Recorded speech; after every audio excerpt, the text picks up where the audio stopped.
Good morning students. So I am again here. This video is for class 9 and the topic that we are going to discuss today is article writing. It comes under writing skill that you will find in section B of your question paper.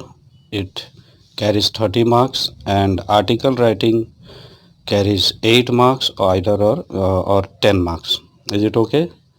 So we are going to discuss this topic, but before discussing this, I'd like to convey you a message actually. In the last video, we have studied about diary entry, and I've given some questions also for practice, and I have told the students to write and send me or WhatsApp me in my number, but I have not received a single copy from class 9. This is a bit of negligence from your side, okay? Class 10th students are sending me, I am checking and I am sending them back, but from class 9 I am not getting any copy, any practice, whatever they are doing in the home. If you will not practice, you will not learn, okay students? So whatever question I am dealing, whatever question I am giving for assignment, just try to solve it and WhatsApp me on my number. Is it okay? In that way you will learn how much you have learned and what mistakes you are doing while writing. Is it okay? So let us start today's video. We are going to study letter writing. Okay, sorry, not letter writing, it's article writing. Okay, so first of all, the question is, what is article writing? As you can see in the screen, an article is a piece of writing written for a large audience. The main motive behind writing an article is that it should be published in either newspaper or magazine or journals so as to make some difference to the world.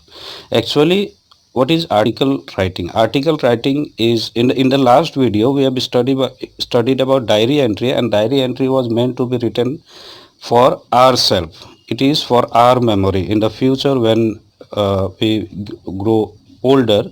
In that time we can see what we have done in our past, और just as यादगार के लिए हम लोग उसको लिखते हैं. It is for our self. So the language is not too formal. वो फॉर्मल बहुत ज़्यादा प्रोफेशनल नहीं होता है, वो इनफॉर्मल लैंग्वेज में we use to write the diary entry. But article is for the mass, for others. It is not for you, it is not for our self. हम लोग लिखते ज़रूर है but it is not for our self. हमारे लिए नहीं होता है, वो मास के लिए होता है. एक मास को आप एड्रेस करते हैं और मास के सामने किसी एक टॉपिक को which is for public interest, for the interest of whole community, such topics are being discussed in article. Is it okay? वैसा टॉपिक को हम लोग आर्टिकल में डिस्कस करते हैं. अब अब इसमें आर्टिकल में होता क्या है, ये रिटेन पीस है और इसको लिखा जाता है सिर्फ रखने के लिए नहीं, but it is published in a newspaper और मैगजीन्स. इसको मैगजीन्स और या फिर न्यूज़पेपर में इसको पब्लिश किया जाता है so that a large number of people can go through your idea whatever you are thinking. जो आप सोच रहे हैं समाज को लेकर या किसी पर्टिकुलर इशू को लेकर, वो एक मास पीपल के पास पहुंच सके, वो लोग को जानकारी मिल सके. Is it okay? It may be the topic of interest of the writer or it may be related to some current issue. वो हो सकता है कि लिखने वाले का अपना दिमाग का कुछ आइडिया हो, राइटर का कुछ आइडिया हो, या फिर वो कुछ करंट इशू से रिलेटेड हो सकता है. अब करंट इशू क्या?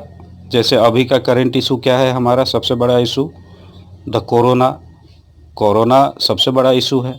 इसी तरह the next issue can be pollution, the next issue can be population, the next issue can be unemployment. All these issues which are related to the common people, which are related to the mass of the people, to the country, to the community, such topics are discussed. The topic can be either serious or not so serious. Same goes for its tone and language. What does this mean? Topic ज़रूरी नहीं है, अभी मैंने जो भी topic लिया they are all serious topics. ज़रूरी नहीं है कि टॉपिक सीरियस ही हो। अगर वो टॉपिक सीरियस है तो लैंग्वेज भी हमारा उसी तरह का होगा, the topic will be serious. और अगर टॉपिक सीरियस नहीं है तो लैंग्वेज उसी पेस्ट पे उसी पर पेश होगा कि what topic you are going to discuss in the article, and based on that your language will differ. Is it okay? So this is what article means. अब आपका कंसेप्ट क्लियर हो गया कि आर्टिकल होता क्या है। Now we are coming to objective. Article को हम लोग लिखते क्यों हैं, ज़रूरत क्या है आर्टिकल लिखने का। When it comes to objective, there are some points that we should know.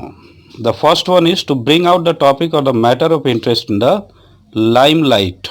मतलब जो टॉपिक लोगों का इंटरेस्ट का है, जो लोगों का भलाई के लिए है, जो लोगों को विचार करना चाहिए, ऐसा टॉपिक को लाइमलाइट में लाना, उसको फ्रंट पेज पे लाना, ताकि लोग उस पर प्रकाश डाल सके, अपना सोच का डायरेक्शन उस तरफ कर सके, क्योंकि it is for the welfare of the community. The second is the article provide information on the topic. बहुत सारा ऐसा टॉपिक है, आप लोग आजकल भी अभी कोरोना के बारे में हम लोग रोज़, आप लोग भी करते होंगे, गूगल पे सर्च करते होंगे कि भारत में कितना हो गया, वर्ल्ड में क्या हाल है, कहाँ पर कितना केसेस हो गया। ये सारा इन्फॉर्मेशन हम लोगों को कहाँ से मिलता है, न्यूज़पेपर से मिलता है। हम लोग रोज़ न्यूज़पेपर में देखते हैं कि धनबाद में कितने सारे केसेस आ चुके हैं, कितने लोग ठीक हो चुके हैं। We go through the tweets done by DC of Dhanbad, we go through the tweets done by PMO. तो ये सारा चीज़ हम लोगों को न्यूज़पेपर से, मैगजीन से इंफॉर्मेशन मिलता है। तो एक दूसरा ऑब्जेक्टिव क्या है आर्टिकल का, to provide information to a mass. एक मास को इंफॉर्मेशन प्रोवाइड करना इसका दूसरा ऑब्जेक्टिव है। The next is it offers suggestions and pieces of advice. सिर्फ ये टॉपिक को लाइमलाइट में लाता ही नहीं है। The main objective of writing article is not only to bring the issue in limelight, बल्कि at the last of the article there are some suggestions and there are some resolutions that is given to solve those problem. एक अपने writer अपने side से एक resolution या अपने side से कोई एक जो भी सॉल्यूशन हो सकता है वो सजेस्ट करता है टू द गवर्नमेंट और द कंसर्न्ड अथॉरिटीज़, जिनको उन पर ध्यान लेना चाहिए, उसको अपने संज्ञान में लेना चाहिए, और based on those suggestions they can take the needful step whatever they want to take. The next is influences the reader and urges them to think. The most important, article का main objective क्या है कि कुछ मुद्दा ऐसा है जिसको हम लोग जानकर भी अनजान बने बैठे हैं। जैसे रैश ड्राइविंग हो गया, रेकलेस ड्राइविंग हो गया, करप्शन हो गया in government departments. We become a victim of all this things. हम लोग इसका एक विक्टिम बन जाते हैं। हम लोग सभी जानते हैं कि ये गलत है, दहेज प्रथा हो गया, हम लोग सभी जानते हैं ये गलत है, but nobody thinks to raise the voice against it. कोई भी ऐसा सोचता नहीं है कि इसके विरुद्ध कोई आवाज़ उठाया जाए। तो आर्टिकल क्या करता है कि मास को, कम्युनिटी को, हमारे समाज का हिस्सा को जागरूक करने का कोशिश करता है, रीडर को इन्फ्लुएंस करता है कि दीज थिंग्स आर रॉन्ग और these issues are to be taken care of. ये सब इशू का बहुत गंभीरता से विचार करना चाहिए, इसके ऊपर में कुछ ना कुछ स्टेप लिया जाना चाहिए by the common people of the country, by the mass of the society, by the community. Is it okay? The last is the article discusses various stories, persons, location, rising issues and technical development. Article क्या क्या discuss कर सकता है? Not only the issues, sometime it also discusses stories. किसी महान आत्मा का कोई इंसिडेंट, कोई महात्मा गांधी को लेकर कोई पुराना कहानी हो जहाँ पर उन्होंने कुछ अच्छा काम किया हो, उसको डिस्कस कर सकता है। किसी अच्छे इंसान को रतन टाटा, अभी आपने सुना होगा कि he has donated the highest amount to PM care fund. तो ऐसे लोगों को के बारे में या किसी लोकेशन के बारे में या किसी राइजिंग इशू तो हम लोग बातें कर चुके। टेक्निकल डेवलपमेंट अभी हम लोग ने देखा कि चंद्रयान लॉन्च किया गया था, उनके बारे में, इन सब चीज़ों के बारे में डिस्कस किया जा सकता है in an article. So these are the main objectives of article. सो हम लोगों ने ये जान लिया कि आर्टिकल होता क्या है, हम लोगों ने ये जान लिया व्हाई इज आर्टिकल रिटन। अब हम लोग आगे बढ़ते हैं और देखते हैं कि फॉर्मेट क्या होता है, क्योंकि we are learning to write article to score marks in the exam. हम लोग किस लिए पढ़ रहे हैं आर्टिकल राइटिंग? ताकि एग्ज़ाम में हम लोगों को अच्छा मार्क्स मिल सके। तो before writing an article it is very important to understand the format क्या होता है, ये हम लोगों को जानना ज़रूरी है। लेटर राइटिंग के तरह बहुत ज़्यादा कॉम्प्लिकेटेड नहीं है।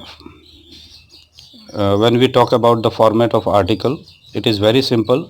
Just we have to give a heading at the top, in the middle, ऊपर में, बीच में बिल्कुल एक हेडिंग आएगा, title of the article. But while writing title or heading, be very careful that it should be within 4 to 5 or maximum 6 words, and it should be relevant to the topic that you are going to discuss in the body. जो भी title आप लिखेंगे वो 4, 5, 6 word से ज़्यादा नहीं होना चाहिए, and it should be relevant. एक झलक होना चाहिए उसमें, जो भी चीज़ आप लिखने वाले हैं बॉडी में, जो भी आप आर्टिकल में लिखने वाले हैं, उसका एक झलक उसमें होना चाहिए। It should be eye catching, आँखों को तुरंत अट्रैक्ट कर ले, रीडर तुरंत उस टॉपिक को देखकर उसको लगे कि it is related to me, it is associated to my life, I must read the article. उसको ऐसा फील होना चाहिए कि ये कहीं ना कहीं मेरे से जुड़ा हुआ चीज़ है, इसको पढ़ा जाए। Is it okay? So while writing heading it is very important, it carries 1 marks, 1 marks सिर्फ आपको हेडिंग पर मिलने वाला है। So it is very important कि जब आप हेडिंग लिखो तो बड़े ही ध्यान से और with in the word limit you should write. Then the next point is a line having writer's name. The next is byline. It is called byline. What is byline? Byline is the name of the writer that we write just below the heading or the title. Title के ठीक नीचे at the right side you will write the writer's name.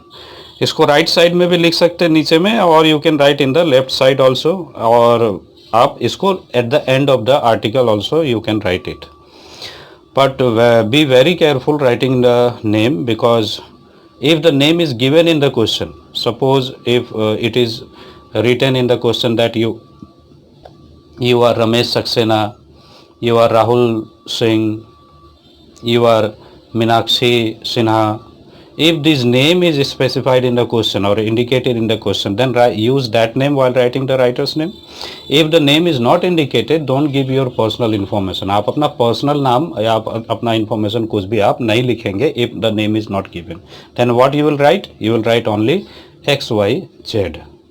Is it okay? Write XYZ or ABC, any alphabet you can take and write that. Is it okay? Don't give any personal information. So we have seen heading and title, then the byline, and now the third part, the body, the main part of the article. It consists of 2 or 3 paragraphs. इसी में आपका सारा जो body है, जो भी आपको लिखना है आर्टिकल में, जो भी डिस्कस करना है, all these things are written in the body. It is the lengthiest part of article, और इसी में सारा डिस्कशन हम लोग को करना है। इसको भी हम लोग अलग अलग पार्ट में डिस्क्राइब करते हैं, डिवाइड करते हैं। How to write it will discuss later. And then the last is conclusion. Never leave your article open. कभी भी अपने आर्टिकल को खुला मत छोड़िए। खुला मत छोड़ने का मतलब क्या हुआ कि आपको ऐसे ही नहीं छोड़ देना है। It should be concluded. Last में उसको कंक्लूड करना है। कंक्लूजन में आपको कुछ सजेशन देना है या कुछ सॉल्यूशन बताना है किसी को, तो वो सारा चीज़ आप इसमें बता सकते हैं। Is it okay? So this is the fourth part. So this is all about format of article writing. इसको आप देखेंगे तो कुछ इस तरह से होगा। सबसे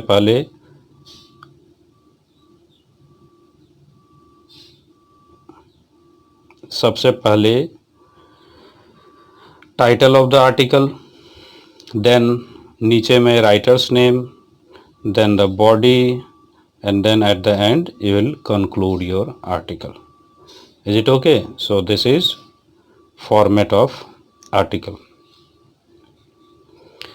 Now we are coming to some points that we should know before writing an article. एक आर्टिकल लिखने से पहले हम लोगों को इन सब पॉइंट्स के बारे में जानकारी होना ज़रूरी है।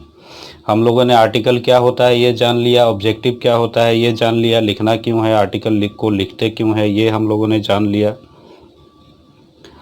अब हम लोग जानेंगे कि लिखते समय किन बिंदुओं पर हम लोगों को ध्यान रखना है।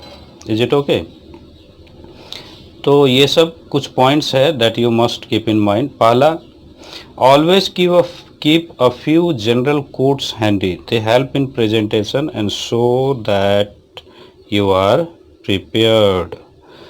जब भी आप लिखने के लिए बैठो तो कुछ quotes, कुछ slogans, कुछ statements that are stated by some great people, great person, उन सब चीज़ों का आप यूज़ करेंगे अगर आर्टिकल में तो देखने में काफ़ी सुंदर लगेगा, प्रेजेंटेशन आपका बढ़िया होगा और जो चेक करने वाला है उसको लगेगा कि यू आर ऑल प्रिपेयर्ड, आप तैयारी के साथ आए हैं, ऐसा नहीं कि जो मन सो लिख के चले गए हैं।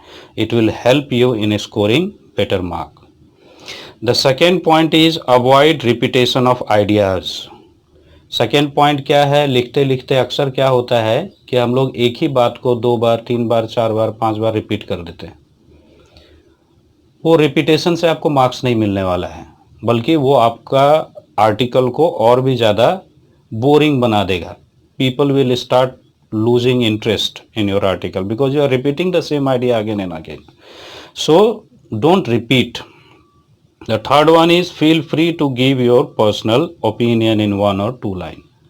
जैसे कि मैंने कहा कि ये मास के लिए होता है, हमारे लिए नहीं होता है। डायरी एंट्री हमारे लिए होता है लेकिन आर्टिकल दूसरों के लिए होता है। But in few places if you want to give your own personal opinion, own thinking, then you can give, but it should be precise. एकदम छोटा सा 1 लाइन या 2 लाइन में ही आपको लिखना है। इट इज़ नॉट, ऐसा नहीं है कि you start writing only your opinion, I don't use I. Okay, if you think so to write your own opinion, you can use we instead of I, because it is not about your opinion or your thinking or your thing that you are forcing to others. It is, you are dealing about issues that is for mass, for the welfare of the mass. Is it okay? Then the fourth one, it is very important that you do not deviate from the topic. अक्सर होता क्या है कि while we are discussing our topic, it is we jump to any other topic which is related to this one. आप किसी एक topic के बारे में बात करते हैं और करते करते आप उसी से रेलिवेंट कोई और टॉपिक में आप चले जाते हैं and there is a chance that you deviate from the main topic. वैसे कंडीशन में क्या हो जाता है कि कभी कभी आप जो मेन टॉपिक है उसको छोड़कर उसका साइड लाइन में जाकर उसी में आप डिस्कस करने लगे, उसी को आप डिस्कस करने लगते हो या उसी में आप खो जाते हो।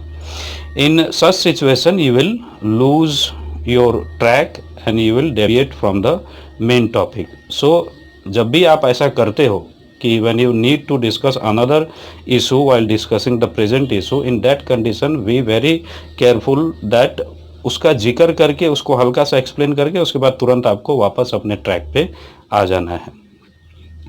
The next is make small sentences.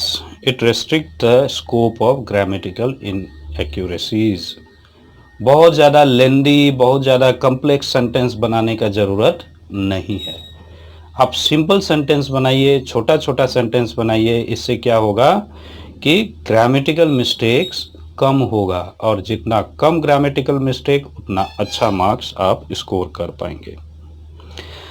Eight the end don't forget to check grammatical errors.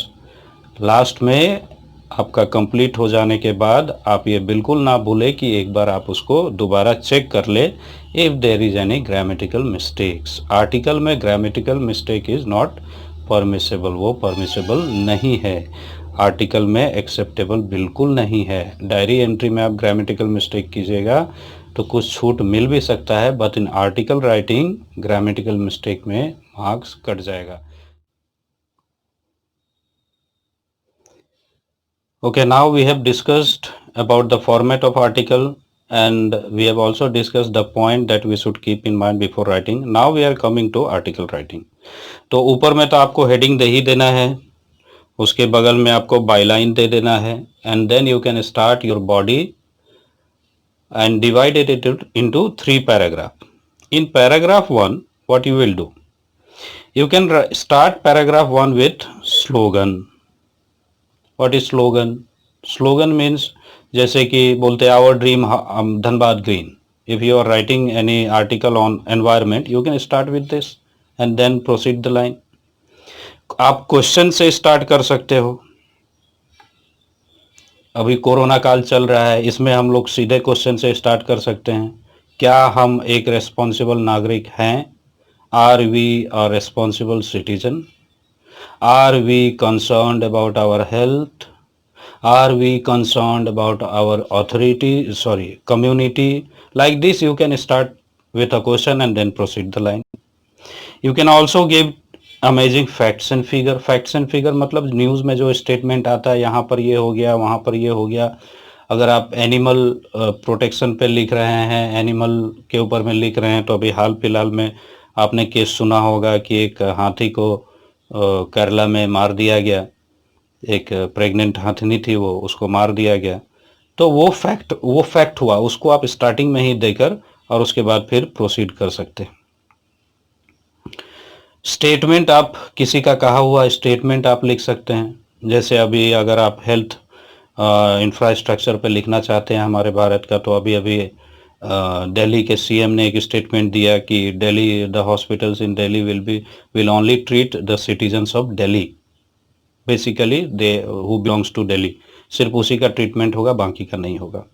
तो इन सब स्टेटमेंट को लेकर आप आगे बढ़ सकते हैं, या फिर आप सीधा जो अपना टॉपिक आप लिखने वाले हैं उस टॉपिक का ब्रीफ इंट्रोडक्शन देते हुए, मान लीजिए आप पॉल्यूशन पे लिखने जाते हैं, तो what is pollution, how many kinds of pollution are there, like these things can be discussed in paragraph 1. Okay. So now we are coming to paragraph 2. In paragraph 2 what you can write, ये थोड़ा सा लेंदी होता है। Paragraph 1 में तो आप छोटा सा पैराग्राफ होगा, पैराग्राफ 2 में चूंकि आपको उसको डिस्कस करना है, you have to write the causes of the issue, the effects of the issue and the present state और कंडीशन। सपोज करिए कि आप पोल्यूशन के बारे में लिखने वाले हैं, तो आपको लिखना है पोल्यूशन के कारण क्या क्या हो सकते हैं या क्या क्या हैं। उसके बाद आपको फिर बताना होगा कि उस पोल्यूशन के वजह से क्या क्या इफ़ेक्ट हम लोग को झेलना पड़ रहा है, क्या क्या इफ़ेक्ट्स है उन सब पोल्यूशन का।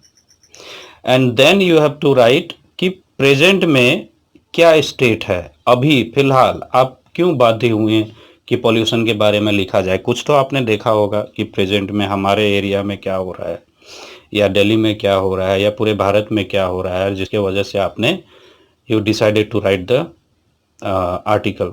तो प्रेजेंट स्टेट या प्रेजेंट सिनेरियो जो भी है उसके बारे में आप लिखेंगे। It will be a bit lengthy. Paragraph 2। Then comes paragraph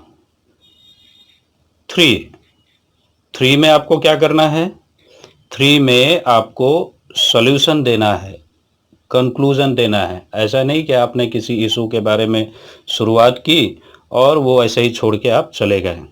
अगर आपने किसी इस वॉइस रेज किया है against some issue, then you must give some solutions and conclusion also.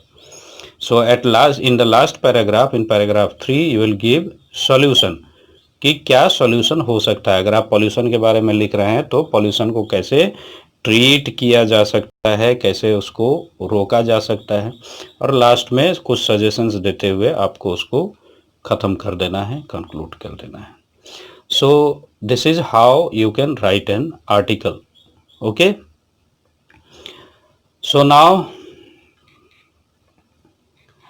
Late us take an example. अब हम लोग एक एग्जाम्पल लेने वाले हैं। ये एग्जाम्पल आपको दिख रहा होगा स्क्रीन में। I am going to read it out for you all.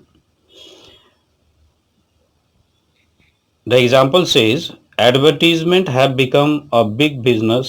They are promoted by celebrities drawn from various fields like film, sports, etc., leaving their influence on all people, especially the young. Write an article in 150 to 200 words on the impact of advertisement on the young generation. This question has come in 2010. Okay, question क्या बोल रहा है? बोल रहा है कि advertisement जो है आजकल बहुत बड़ा बिजनेस हो गया है। पहले तो एडवर्टीजमेंट सिर्फ न्यूज़पेपर, मैगजीन या टीवी में होता था, आजकल तो डिजिटल एडवर्टीजमेंट भी हो गया। Do you know digital advertisement? What ever social site you use, चाहे वो फेसबुक हो, इंस्टा हो, टिकटॉक हो, वॉट एवर, आप देखते होंगे बीच बीच में कुछ प्रोडक्ट का ऐड वगैरह आते रहता है, तो that is called digital advertising. तो आजकल एडवर्टाइजिंग एक बहुत बड़ा बिजनेस हो गया है और इसमें बड़े बड़े सेलिब्रिटीज़ को लाया जाता है प्रोमोट करने के लिए। वो सेलिब्रिटीज़ फिल्म से हो सकते हैं, स्पोर्ट्स से हो सकते हैं, अलग अलग फील्ड से लाया जाता है ताकि उनके फ़ैन फॉलोइंग बहुत अच्छे से अट्रैक्ट हो जाए उन सब सेलिब्रिटीज़ को देखकर। और ख़ासकर इसमें द यंग जनरेशन जो टीनेजर्स है वो लोग बहुत जल्दी अट्रैक्ट हो जाते हैं। तो आपको एक आर्टिकल लिखना है on the impact of advertisement on the young generation. यह आपका टॉपिक है, इस पर आपको लिखना है। Is it okay? So let us move forward. So this is the article. सबसे पहले ऊपर में हमने हेडिंग दे दिया है the impact of advertisement on the young generation. This topic is already given, heading is already given in the question. If it is not given in the question you have to write it by your own. Okay, if it is not given then it is given, so we have used the same heading. Beside that, just below the heading at the right side we have written the writer's name. Since writer's name is not given, so we have used XYZ. Now we are starting the topic. See, in the first paragraph we have given a brief introduction. The advertisement industry has a tremendous impact on the young generation. As citizens of the modern world, advertisement have become a part of daily life of youngsters, and they have got used to being bombarded with numerous advertisement over the course of their day. Advertisement industry जो है वो आजकल गजब का impact कर रहा है young generation पे। हम लोग एक मॉडर्न दुनिया के एक हिस्सेदार हैं, एक सिटीज़न है, और इसी वजह से आजकल जो यंगस्टर है वो एडवर्टीजमेंट का एक हिस्सा, डेली लाइफ में उनका एक हिस्सा बनते जा रहा है। बोम्बार्डेड मतलब बहुत ज़्यादा संख्या में। और आप ये एक्सपीरियंस भी करेंगे कि आप फेसबुक या इंस्टा या कुछ भी आप यूज़ करेंगे तो आप देखेंगे बहुत सारा ऐड आते रहता है इन टेलीविज़न ऑल्सो। अगर आप न्यूज़ चैनल देख रहे हैं तो आपको पता चलेगा कि अगर 5 मिनट का न्यूज़ है तो 10 मिनट का या 5 मिनट का एडवर्टीजमेंट उसमें आना ही आना है। It is a way of earning, ये एक मीन है अर्न करने का। Advertisement have become so common for them that they often do not even realize that they are hearing or viewing them. Advertisement हमारे ज़िंदगी का एक हिस्सा बन चुका है। ये इतना कॉमन हो चुका है कि बहुत सारा समय तो हम लोग ये रियलाइज़ भी नहीं करते हैं कि एडवर्टीजमेंट चल रहा है या हम लोग सुन रहे हैं, लेकिन एडवर्टीजमेंट चल रहा होता है। So they have a pervasive influence on the youth, एक बहुत बड़ा इन्फ्लुएंस यूथ के ऊपर में होता है। इन द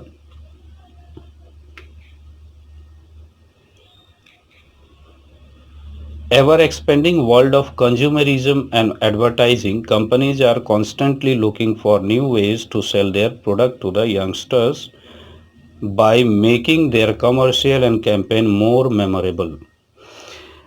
आजकल बिजनेस इतना ज़्यादा कम्पिटिटिव हो गया है, कंज्यूमर पाने का रेस इतना ज़्यादा हो गया है हर एक कंपनीज में कि वो लोग ऐड बनाना शुरू कर दिया है, और ऐड भी इतना इनोवेटिव तरीका से बनाया जाता है ताकि यंग जनरेशन को ज़्यादा से ज़्यादा अट्रैक्ट किया जा सके, वो लोग उसको भूल ना सके। इतना बहुत सारा ऐड तो ऐसा है जो हमारे ज़ुबान में बैठा हुआ रहता है, जो हम लोग डे टू डे लाइफ में यूज़ करते हैं। टेढ़ा है पर मेरा है, इस तरह का बहुत सारा ऐड है जो ऐड में यूज़ किया हुआ लाइंस है, जिसको हम लोग टैग लाइंस बोलते हैं। इसको हम लोग यूज़ करते हैं डे टू डे लाइफ में। दैट मीन्स वो सब ऐड हमारे दिमाग में जगह बना चुका है। एनी टाइम जब हम लोग बातचीत भी करते हैं तो it comes in our tongue. The younger generation have become their prime target because they have more spending power than ever before and increased avenues at their disposal. Younger generation जो है वो सबसे ज़्यादा उन लोगों का टारगेट पॉइंट होता है, यंगर जनरेशन, क्योंकि उनके पास स्पेंड करने का पावर ज़्यादा है। जो मम्मी पापा लोग होते हैं वो कमाते हैं तो उन लोगों को खर्च करने में थोड़ा सोचना पड़ता है, लेकिन यंग जनरेशन को सोचना नहीं पड़ता है। अगर वो कमाते भी हैं तो उतना ज़्यादा वो फ्यूचरिस्टिक नहीं होते हैं कि वो लोग उसके बारे में सोचें। वो लोग उतना फ्यूचरिस्टिक नहीं होते हैं, वो लोग सीधा कोई चीज़ पसंद आया उसको खरीद लिया।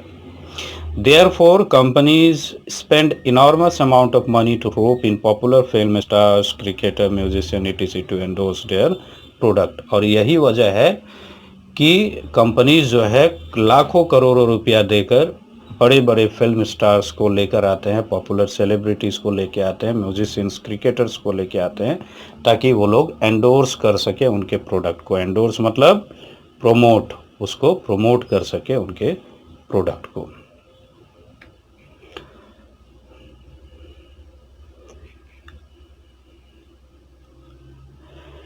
This helps to ensure popularity and early brand loyalty.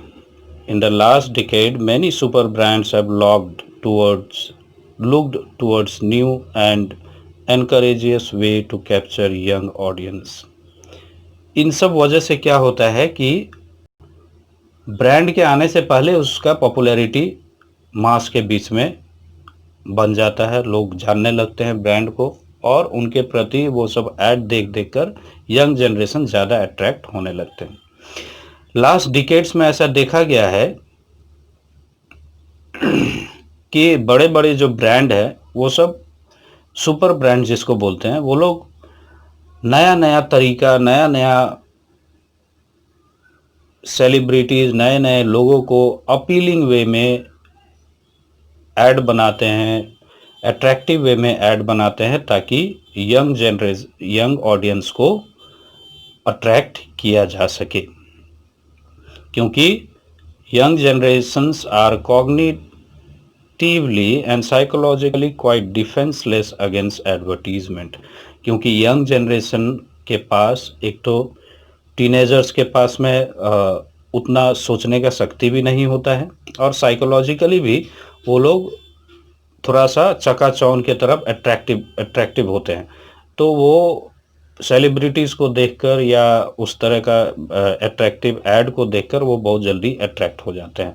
They are defenceless against advertisement, मतलब वो लोग अगेंस्ट नहीं कर पाते हैं एडवर्टीजमेंट को, और जो दिखाया जाता है उसी को सच मानकर वो अट्रैक्ट हो जाते हैं।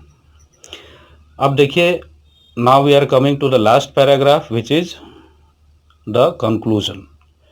Clearly, advertisement represent big business and has a significant effect on young people।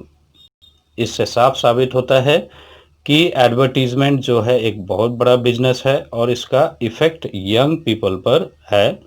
who need to be educated about the effects of advertising, जिनको ये बताने का ज़रूरत है कि एडवर्टाइजिंग का इफेक्ट क्या होता है. That is media literacy. वो क्या है, उसको बोलते हैं मीडिया लिटरेसी. ये काम कौन कर सकता है, मीडिया कर सकता है. This will prove to be helpful in mitigating the harmful effects of advertising on youngsters. Mitigating का मतलब होता है टू डिक्रीज, कम करना. इससे क्या होगा कि जो हार्मफुल इफेक्ट्स है एडवर्टाइजिंग का जो कि यंगस्टर पर हो रहा है उसको कम किया जा सकता है. So as you have seen, we have also raised a topic, we have discussed about its effect, we have discussed about its cause, and at the end we have also given suggestions. Last में हम लोगों ने एक suggestion भी दिया कि हम लोगों को क्या करना चाहिए. By media literacy we can literate the youngster about the bad effects of advertising. So in this way we can write a article. Is it okay? So at last I am giving you a assignment, and this time I expect that you all will write and WhatsApp me. Okay? The question is, India is standing at the threshold of joining the developed nation, but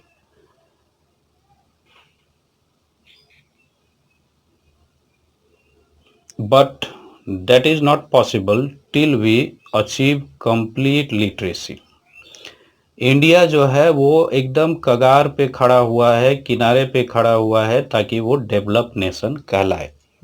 हम लोग बहुत सारे लोग तो develop मानते भी हैं, लेकिन हम लोग डेवलप्ड अभी हुए नहीं है. We are developing nation. लेकिन अब हम लोग एकदम एज पे हैं कि अब हम लोग डेवलप नेशन हो सकते हैं. लेकिन this is not possible until we achieve complete literacy in the country, जब तक कि सभी लोग यहाँ पे लिटरेट ना हो. The contribution of students may be very significant in achieving our goal. और इन सब में हमारा मदद कौन कर सकता है, the students. जो विद्यार्थी हैं वो लोग, हम लोग, हमारा ये गोल जो है to be a developed nation, इस गोल को अचीव करने में they can be a very important, they can play a very important role. So you have to write an article in 150-200 words on the role of students in removing illiteracy. तो आपको क्या लिखना है, एक article लिखना है और article का टॉपिक है the role of students in removing illiteracy. This has come in 2010 exam. So students, I hope you will write this and you will WhatsApp me. Okay, you can take my number from the WhatsApp group and you can send me the article that you have written. Just mention your name and the page number at the top of the page. Is it okay? So that's it for today. Thank you so much.